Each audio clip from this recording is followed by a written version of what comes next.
There were certain signs that were kind of showing I should have taken them a little bit more seriously, but I was like, "Oh, I think she'll be fine."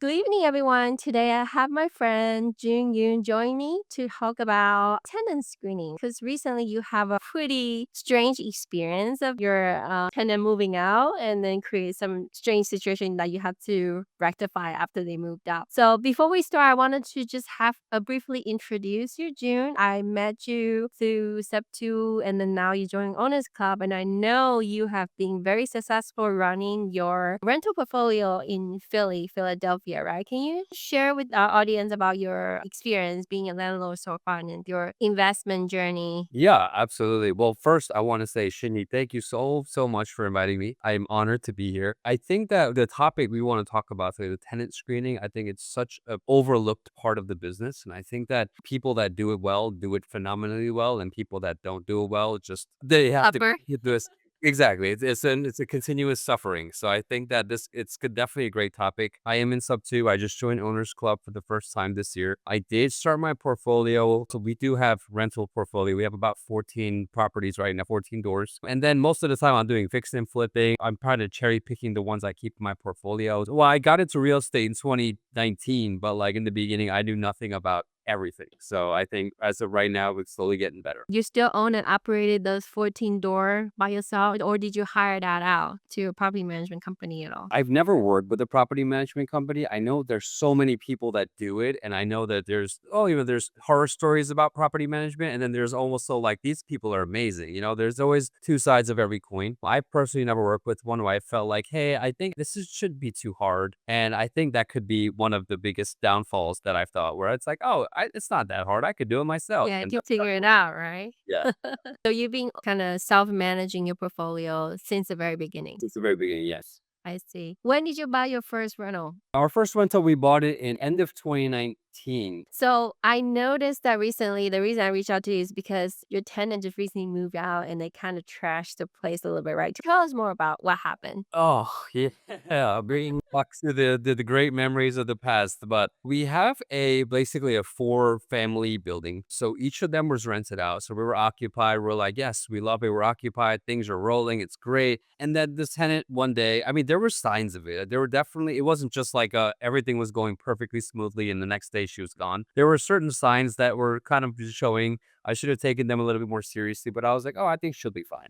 What are those signs? Yeah, so, like, the rent was getting a little bit later. She was making excuse after excuse, like, she was like, "Oh, I need a couple of more days for this. I need this is what's going on." Like, "Oh, my job this, my job that." I'm trying to be empathetic, I understand, and it was coming in, but at the same time, there were signs of things like that. Like, we had, like, a maintenance that was scheduled, and she was like, "Oh, everything's fine," and then when my maintenance person got there, she never opened the door, and she was inside the house. Like, those small things that were just kind of building up to it. But, the conclusion to that story was we just got a text one day where she was like, "Yeah, I'm actually moved out." And then I was like, "What do you mean you moved out?" And she was like, "Yeah, I'm not coming back anymore." And then she basically left. Oh, So, right. So, I mean, at the time when I got the call, I don't know what that entails. I don't know what that means when she says she moved out. So, right. so I think 2 or 3 days later, we showed up there, knocked 100 times. Nobody answered. And it seemed like nobody was in there. Opened the door, and oh my gosh, it was just the house was covered in stuff. And then basically, we texted her and we were like, "Hey, what about all your stuff?" And she was like, "Oh no, that's your problem now. I don't want any of that stuff." And Whoa. yes, we They were. clear out but leave you a whole bunch of junk. So it looked like she opened up a suitcase,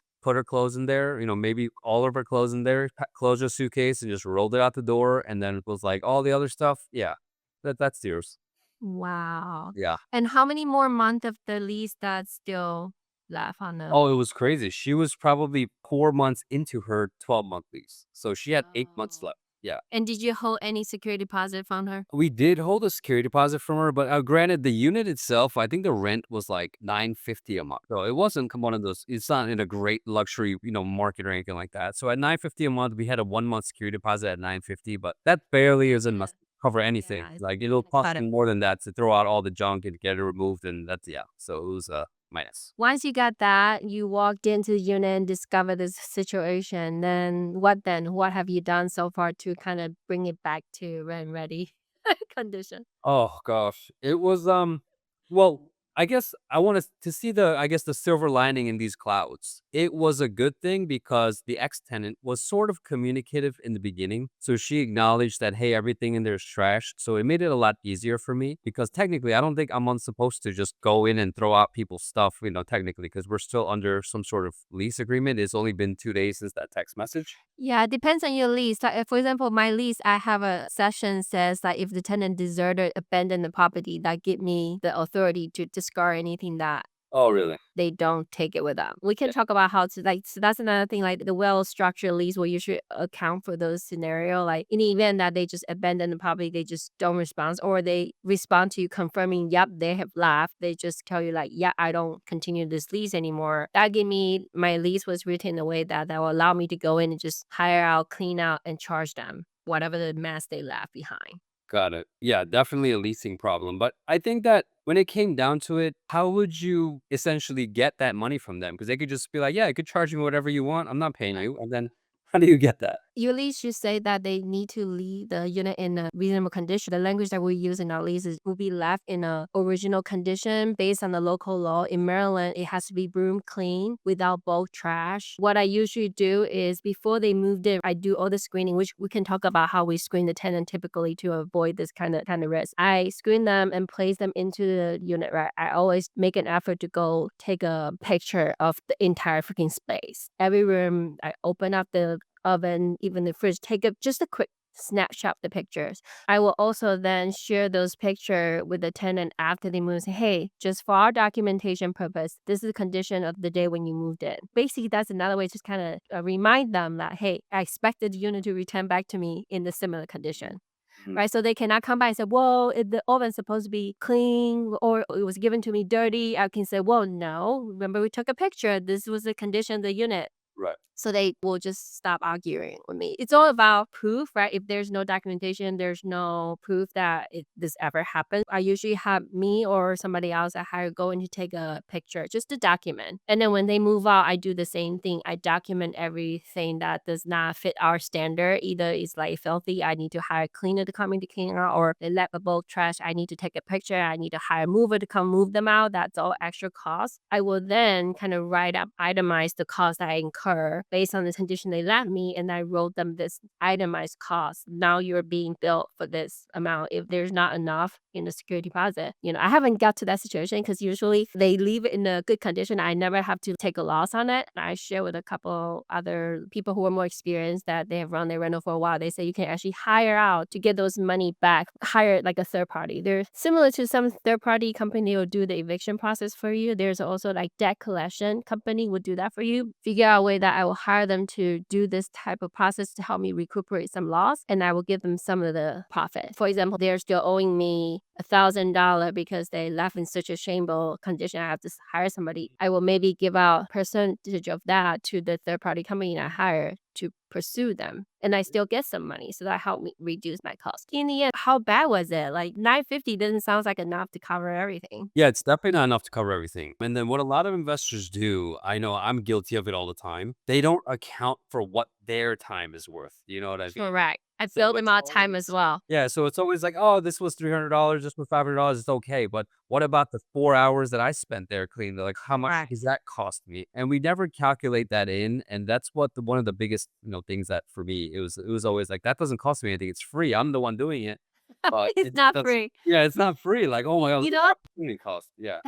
that's such a good point. Because for that exact reason, that's why we don't do the work ourselves anymore. Because in the end, it's easier for me to build it to the third party, which they're gonna pay for it anyway because they cause the problem that we have to hire out to fix it. Instead of us trying to go in and clean it out, I just hire a cleaning company. Whatever the invoice they bill me is the cost they will have to pay for it because I don't go back and do those things anymore. I don't swing hammer, I don't clean toilet, I don't do anything. And even for the bulk trash they let behind, I will hire a handyman or some cleaning company to take that out, which they will probably, of course, course charge you for the time they have to drive that and bring it to the dump, where the dump will sometimes also charge you when you dump the bulk furniture, right? So that's all additional cost. So when I hire that out to a third party, it makes it easier to provide receipt to them and say, listen, this money does not come to my pocket. This is money that I have to hire professional help because you left the unit in such a condition. That's been going to somebody else. Right. So if they ever like sue me, I can just go to the judge and say, hey, listen, I'm not taking that money. This is the money that I have to spend to hire somebody because the condition the tenant's giving me no option. It's actually like a really good takeaway because it's always like, hey, I'll just do it myself. But I totally understand what you mean by that. Sometimes people talk about, oh, it's the cost of doing business. There's also added consideration. I'm just have to take a $500 loss. Would it make sense for me to spend all the effort to go hire a third party company to go chase them to get that $500, and in the end I might only get back 300 or 250, which I already spent hours trying to coordinate this, right? So there's a fine line of, all right, maybe I should just take the lesson learned and move on, or you know what, this is the $5,000 damages. I'm not taking this by myself. I have to go pursue that judgment against them or maybe collect some of that back. There's like a number where it's just not worth it anymore. Like I'm not doing it. Right. So what would you think you would have done differently? And then what do you think you did right versus the one that you probably missed? One of the biggest lessons that we learned was, yeah, the screening process could have been better, but I think the way we were coming from was that unit, because it was a 4-unit building, and that unit was sitting vacant for a few months. So that constant sort of thorn in my side, just like, hey, it's vacant, hey, it's vacant. And then that's why it really dropped my standards of who I was looking for. Where at one point it got to the point where I was like, you know what? We're gonna drop this. Like, we need this credit score. We need all this stuff. We need all this stuff. We're just gonna drop it a little bit lower and see what kind of people come in. The person that ended up coming in, it ended up the way that it did. But the initial meeting was not like that at all. Like, we met her, we talked to her, she was fine. She didn't hit the thresholds of credit and income and stuff that we really truly wanted, but it wasn't so far below the threshold where it was huge risk for us. So we're like, okay, let's get it done and then we'll figure it out. And then, yeah, I can't say 100% that's exactly why this happened, but this probably was the first step towards what happened. Credit score. Let's talk about that. Yeah, that's such a great screening criteria and filter as well. I don't know what's the credit score you currently set for your tenant when you decide to place her into your rental. What's her credit score? You don't have to give us the exact, maybe just a ballpark, like a level. Yeah, what's the credit score you set before you decide to lower the standard? The credit score is different by the area that our rentals are in. So Right. this particular rental is not in like a very affluent area at all. So the people that are looking for that area, they don't have the best credit score on planet Earth. Yeah, like 600 would be something that's acceptable. Anything lower than that, it would just have to be the income that needs to be approved. Well, what's her credit score coming in? Her credit score is like 585. Just a little understander. For my rental, obviously you brought a good point. Right? Every area has a different kind of clientele. You kind of have to adjust based on that. So we decide to set a credit score for our rental at least 650. We typically set it at 670, to be honest, but we have one particular rental that we decided to lower to 650 because that's a secondary tertiary town. It's usually blue collar worker. A lot of them using credit card, but they used to have some sort of activity that might lower their score, but they make good income. Do you verify their income, right? Income verification, pay stubs, and things like that. But as far as the income, did you set a certain criteria in terms of price of the monthly rent, 3 times the monthly rent? In the beginning, we wanted it to be triple the monthly rent, but we were not getting people that were making triple the Right. monthly rent. So we eventually started lowering the standards. And then it kind of got to the point where we kept lowering it, and didn't really want to do that. My business partner, he was very just like, hey, we need to get this Right, we filled need to up. fill the So it was unit. like, I was like, oh, okay, let's just kind of get it filled up and whatever it may be. So yeah, we kind of got there. At this point, I think she was making like 1.9. Okay, so close to double the monthly rent. I think 3 times the rent seemed to be the ideal situation. A lot of landlords like to get to that point. I've dropped down to 2.5 before, but then I always ended up placing somebody in there. It's just not as ideal. So I just learned to, you know what, I'm just gonna stick to the 3 times the monthly rent because before, if they didn't hit that, it's really hard, meaning they don't have extra cushion If you think about 3 times the rent, it had to take out the tax. We're talking about gross income, not after tax. So not the true take homes. I always tell them, hey, look at your pay stub. Before IRS take out any money, they had to hit at least 3 times the monthly rent. I don't budge on that criteria anymore because I have some experience just not as up to the standard. I would just put it that way. They ended up moving out, no problem, leaving me a good condition. But there's some issue, like meaning like sometimes they'll be late and there's always some excuses and then they will test your limit, basically. Yes, more community, Yeah. exactly. They'll test your limits for sure. Anything else that you're looking at when you screen them? I would want to start asking them what their future plans are. How can I make your experience living here better? Just number one, how can I make you a longer term tenant? I don't ask them like that, but I just want to know what would make you stay here for multiple years. You know, like I should ask them questions like that to have a conversation with them. But there are some weird situations where some tenants would be like, hey, can I just pay you cash for 1 year rent up front? And I'd be like, "Mm, something sounds weird about that, where I was like, Yeah. no, I don't think that's the best use Yeah. of no, I don't think I wanna do that. So, Yeah, that seems to be like sometimes it screams some sort of illegal activity going out there, right? That usually could potentially be the case. They want to do a lot of things under the book, so that I will shy away from that as well. I will exactly like you said. I will probably no, because I need to verify your income. If you have income, it shouldn't be a problem for you to pay everything above board. that's like a question or something that I would ask them for sure. I think it's more relationship based. When we first started, you always want to be this very attentive landlord because you want to serve your tenant, make sure you give them the best quality housing. We soon realized that there's really a fine line about how we approach this because in the end, this is a business relationship. It's not friends and family. Meaning, I expect you to pay the rent on time. I expect you to keep the unit in good condition. And in exchange, I will ensure that I provide quality housing that's safe and clean, and you don't have to worry about things break down. I will make sure that it's being taken care of and repaired in timely fashion. If I become too attentive and I notice that people will start asking for more, that's not what, as a landlord, I don't have to provide that. I have tenant ask me, hey, can we get a water planter in front of the apartment? I said, well, if you wanted to decorate that, you feel free to go to Home Depot or Lowe's to get that.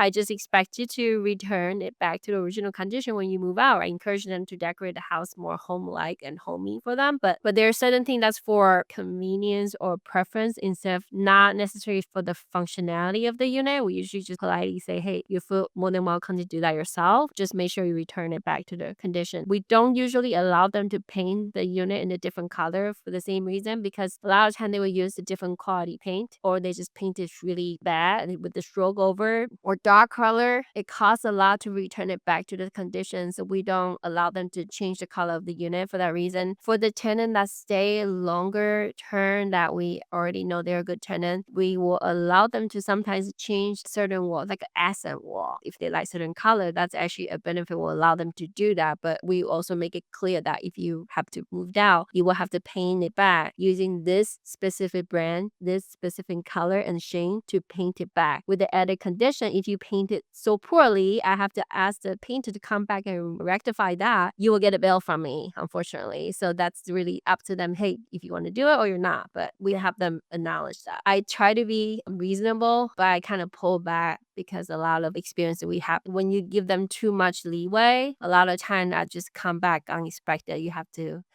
fix it.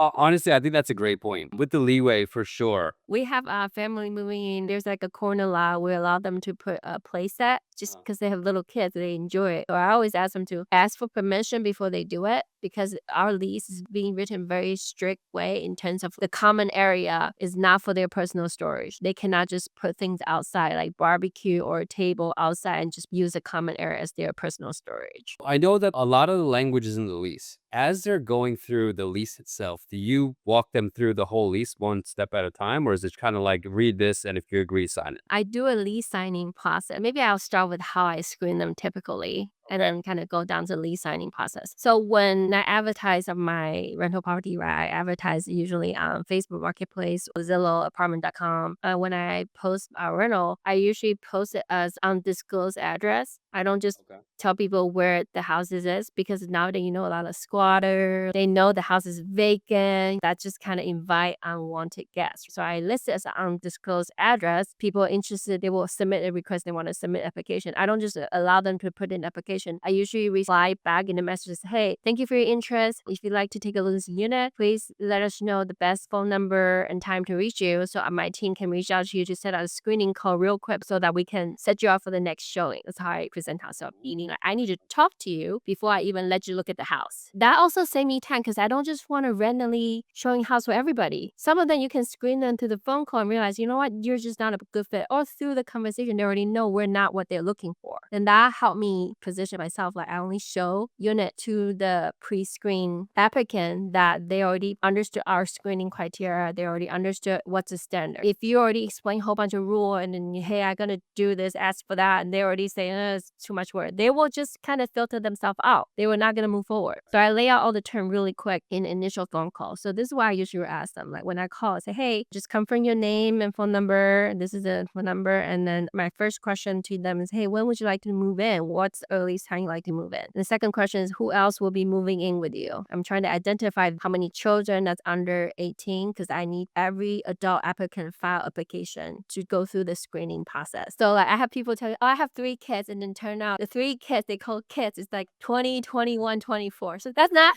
well, they're still your kids, but so I explained that the reason I asked who else will be moving with you, I'm trying to identify how many adult applicant will be applying for this apartment. And then the next question I asked is, do you have any pets or animal? Basically, I say animal because sometimes they're not cats and dog. I have people coming in with a reptile, like, they have fish and stuff like that. So I asked, like, do you have any pets or an animal? And that will be the time when they identify, so, oh, do they have a service animal or do they have like emotional support animal, all that. And I can then dive into what kind of documentation I will ask them to provide to allow them to bring it in. Or sometimes there's a particular building that I already know there's a tenant in there, they're allergic to a certain animal. I would just say, I have a tenant who's allergic to cat, so it's the same unit. So I'm not going to allow you to come in because we already have existing tenant allergic to that. But if the service animal, that's a different story. That's protected classes, so I will have to take them. And then I will ask them, do you have a full-time job right now? And how long you have been working in that job? You can learn a lot from just asking that question. Wow. Because if they move around a lot, they just got their part-time job or they don't have a full-time job, they will have to say, if they don't feel like saying anything, then I will then dive into, okay, the reason I'm asking that is because we do verify income. My income requirement is 3 times monthly rent. And I'll walk down to the calculation because this apartment is rented for, let's just say $1,000 a month. I will look at your income paycheck to check to make sure you make at least $3,000 a month combined. So if the husband and wife, as long as they both income combined meet that requirement, that's fine. So it's not individually, just combined. So that's the income. Then the credit check, credit score, I expect to be at least 650. So I kind of just lay out there. I just say, okay, just FYI, we do run credit and income verification. The credit score we're looking for is 650. Do you think that would be a problem for you?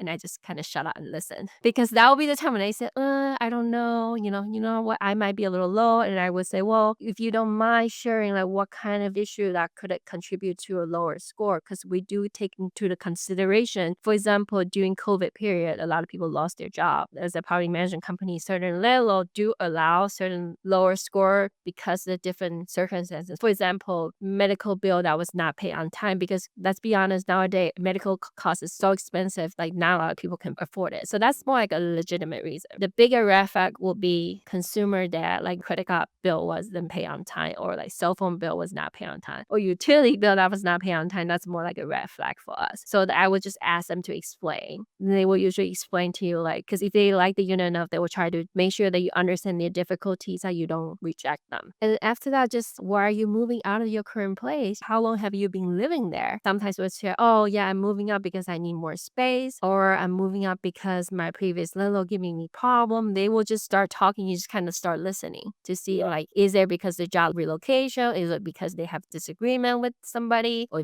because whatever reason? That will give you a little bit sign, like why they're having trouble. Is it because of them, or is it because of the landlord, or is it because they think it's okay to just do whatever? And then that's hard. And then I just close it out with, okay, that's pretty much all the question I have. Do you have any question for me? Then they will then ask me any question they want to know to see if I'm a good fit. Sometimes they will ask me, well, how big is the bedroom? How many bathrooms you have? Do you have any storage? And then through our conversation, they then realize, oh, your space sounds too small. It's okay. I don't need to look at it. Or oh, actually, that's a good area. What's the school district? Oh, my kids would like to move in there. So that will help them confirm if they need to spend time to come look at the place. In the end, I'll just close it out. Okay, we've finished everything. Do you still like to look at the apartment? Okay, great. That's set out the time. I don't just let them come whenever. I actually set out the time so I can bundle them together in the same afternoon. So I can do one showing to show maybe 3 or 4 potential people together at the same time. That create what we call the competition in a way. This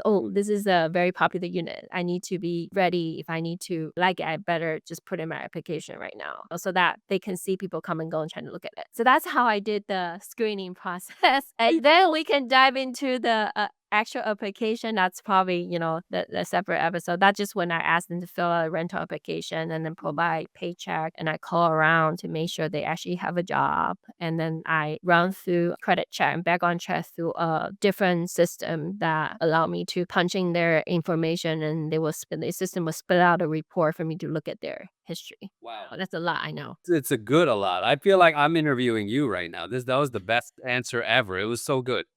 Well, one big takeaway that I had from there was I know you feel these calls, like if they're interested, you're like, hey, there's a pre-screening call, let's get on a phone call. Right. So I'm assuming it's not one applicant that comes in when you post something. I'm sure there's dozens of them that are like, I'm interested. About 10 people will submit application in Zillow, say, hey, I wanted to apply. Once I send them a message, say, hey, let's set up a screening call, so I'll put you on the next showing. That will kind of narrow the number down to maybe 2 or 3.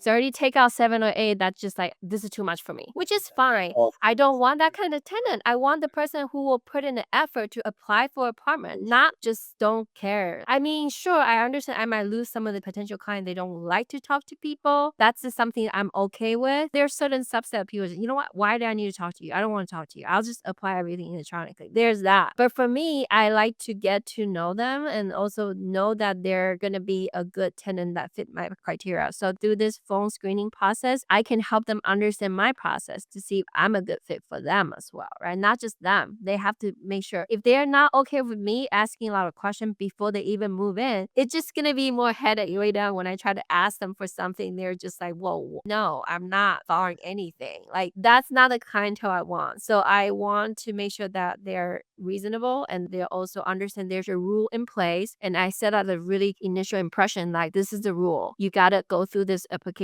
process. Then I'll show you the place. And then you can tell me if you like it. If you like it, then you can apply officially. And then I even tell them before you even spend money to apply, because every application fee is non-refundable, I'll tell you the 2 criteria I'm looking at. Income, that's 3 times the rent, and also credit score 650. If you know you're already not meeting that, it's better that you don't waste the money, because then you're not going to get approved. So I try to explain that in the phone call so they don't waste time and money on it. Well, I'm going to implement that immediately because one of the biggest things that I had was, yeah, we would put it up on the same places that you're putting it up, and then we get all these people applying for it. Right. And then I do the same thing as you, where I'm bundling people together, so it's not like I'm going every hour of the day. Right. Every day. That's a lot. So we bundle people together and go there, but we don't do the initial screening phone call. So by the time we have 10 appointments, we're like, okay, we're gonna get there and do it. 2 people show up. So when I set the time and day with them, I also text them the same day in the morning, say, hey, just confirm our showing today, this afternoon, this time. Please reply to confirm that. If I don't hear you at least an hour before the showing time, I assume you're not gonna make it. We'll cancel this appointment to reschedule. Can't just like no show, because my time is also valuable. So that seemed to get us by with minimum headache. So far, I'm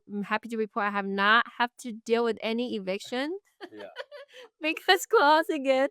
And also, like, so far, everybody who moved out in a decent condition, the only time I have to kind of forfeit this a security deposit is because one of the tenants would just leave the condition. That's I have to have professional painter coming to paint majority of the unit. And they left it some bulk trash in there. I have to hire a cleaner to clean out. And that particular tenant was the tenant I decided to be nice and lower my screening standard. So like never again, because there's always a reason like why they're not meeting the standard. People make life choices. There's some difficulty and all that, but when they're not meeting the standard, there's usually a story behind it, and that sometimes it's just contributing to why they're in this situation. So I learned a lesson that I don't budge on my criteria anymore. In comparison, I actually just rent out one of my unit to a Section 8 tenant. She's been great, so I'm actually opening out to renting more Section 8 tenant, I still go through the same screening criteria. So this Section 8 tenant, even though her rent was completely 100% subsidized by government, which is great, but landlord, It's really good. 100% are never going to be late. She even meet the credit criteria. So that just kind of show you like not all the Section 8 tenant are bad credit score. Like some of them are just financially are not making enough income. She's a single mom with kids. They're not making enough income, but they're a good tenant. She keep the house really clean. And another thing about it is we do what we call like a biannual walkthrough. We told our tenant every 6 months we will go and just quick check of the condition of the unit. That's when we will have maintenance team coming to change the filter and just ask them, is there anything that need to be fixed? We also document to make sure every smoke detector is working. That's the biggest thing like in Maryland. So it's just a quick check so they know that we're watching to make sure things are not falling in shambles. So we have that kind of relationship with our tenants. Yeah, I have Section 8 rentals myself, and they're really good. Like Yeah. they're better than the regular tenants. Like I they're way know. money. Yeah.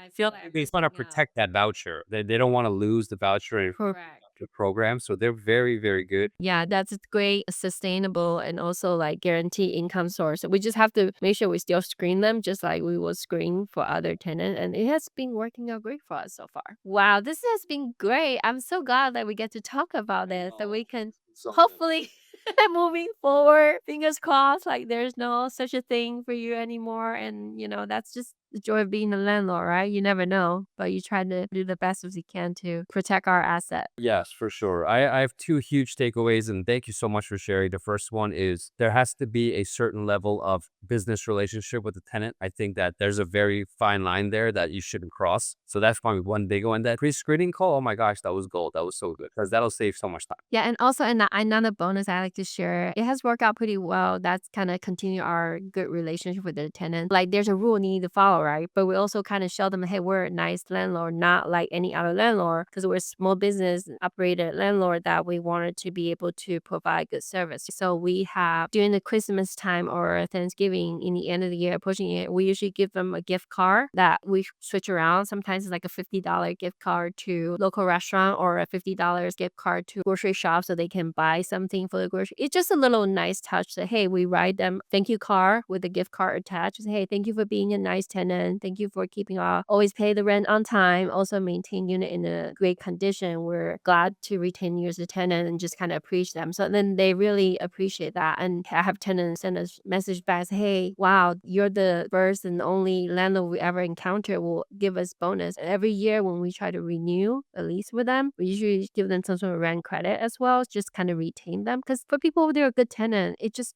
easier to retain them rather than try to switch them out to a different tenant. So we always do a market research, make sure our new rent is under the current market rent, meaning they will always get the best rate, continue renting with us, than switching to anywhere else. And then we'll give them some sort of rent credit to encourage them to continue renting from us. We have a very low vacancy rate. That's really good. So when you rent credit, you mean like, oh, for the first month of renewal, it's like 2 weeks free, or that kind of crap? I kind of space it out because I don't want to give them just one. And so what I would do is, hey, we'll give you, for example, $100 rent credit that will be applied $25 off for the next 4 months or something like that. Just like continue. Like so or like 150 rent credit for $25 off for the next 6 months or something like that. Right.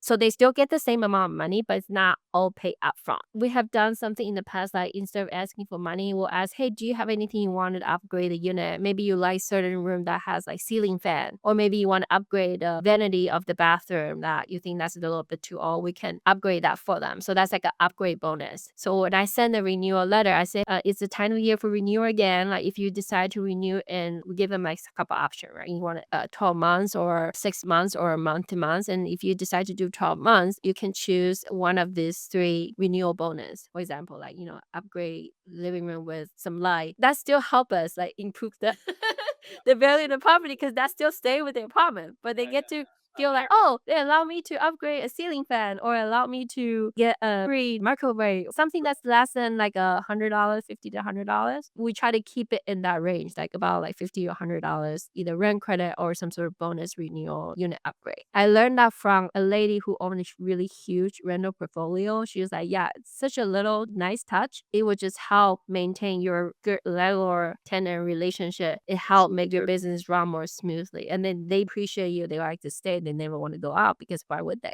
Exactly. Why would they?